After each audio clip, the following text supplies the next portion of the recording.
Hello बच्चों, चलिए प्रश्न को देखते हैं। प्रश्न दिया गया है कि हमें प्रतिधनात्मक, विलोम और प्रतिलोम निकालना है। और कथन क्या दिया गया है, यदि x एक सम संख्या है तो यदि 2 से तो यह 2 से विभाज्य है। ठीक है, तो इसमें जो हमारी मुख्य अवधारणा हो जाएगी वो क्या हो जाएगी, मुख्य अवधारणा क्या हो जाएगी बच्चों, कि सम संख्या, ठीक है, और सम संख्या क्या होती है, 2 से विभाज्य होने वाली होती है, ये हमें पता है। यहाँ पे यदि तो का यूज किया गया है, यदि तो संयोजक का प्रयोग किया गया है, यदि p तो क्यों, ठीक है, यदि तो संयोजक का प्रयोग किया गया है।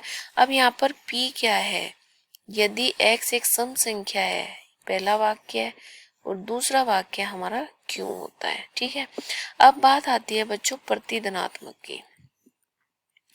प्रतिधनात्मक, अब ये प्रतिधनात्मक क्या होता है, इसकी बात आती है। प्रतिधनात्मक होता है हमारा अगर क्यों नहीं तो p नहीं, यानी दोनों निषेध हो जाएंगे।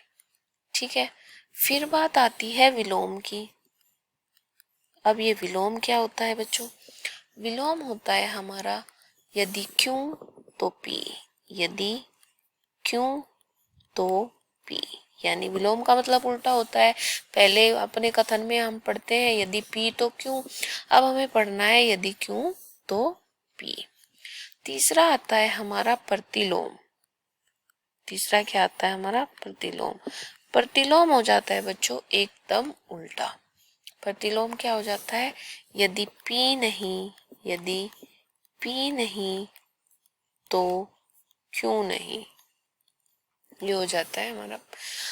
अब हमारा जो मेन पर्सन है, जो हमारा मूल पर्सन है वो क्या है, ठीक है, p हमने देख लिया, ये हमारा p हो गया, और ये हमारा ये 2 से विभाज्य है क्यों हो गया।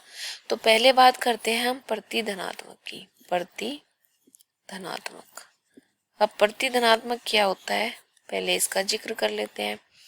जो अभी हमने सीखा, अगर क्यों नहीं तो p नहीं, तो हम यहाँ लिखेंगे यदि 2 से विभाज्य नहीं, यदि 2 से विभाज्य नहीं तो x एक सम संख्या नहीं, x एक सम संख्या नहीं, ये हो गया। फिर बात आती है विलोम। अब विलोम क्या होता है उसकी बात कर लेते हैं। विलोम होता है उल्टा, यदि क्यों तो p, यानी यदि 2 से विभाज्य, यदि 2 से विभाज्य तो x एक सम संख्या है। यदि 2 से विभाज्य है तो x कैसी संख्या है, x एक सम संख्या है। तीसरी बात आती है बच्चों प्रतिलोम। तीसरी बात किसकी आती है, प्रतिलोम। अब ये प्रतिलोम क्या होता है इसकी बात कर लेते हैं।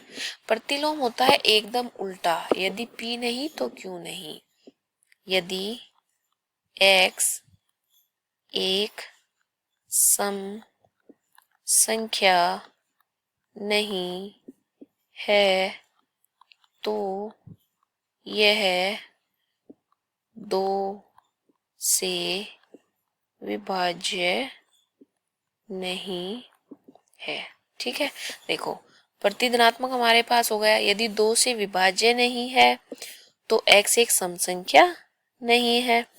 यदि विलोम हो गया, यदि 2 से विभाज्य है, यदि 2 से विभाज्य है तो x एक सम संख्या है। प्रतिलोम हो जाता है हमारा एकदम उल्टा।